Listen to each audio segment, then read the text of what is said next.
Dobar dan, danas ću snimak snimiti o imenu Blagutin, koje spada također u staro srpsko narodno i domaće imenoslovlje. U sebi ima korijen blag, neko ko je blag po naravi, po svojim osobinama.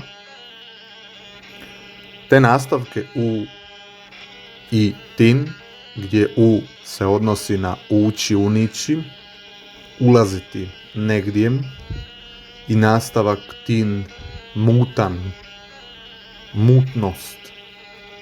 Znači neko ko ulazi u mutna doba, a ipak je blage naravi. Nije otvrdnuo, iako su doba postala mutna. To bi bilo izvorno značenje staroga srpskoga imena Blagutin, koje je vjerovatno u današnje doba veoma rijetko i pitanje u kolikoj mjeri se ono danas koristi. Hvala, do sljedećeg snimka. Zbogom!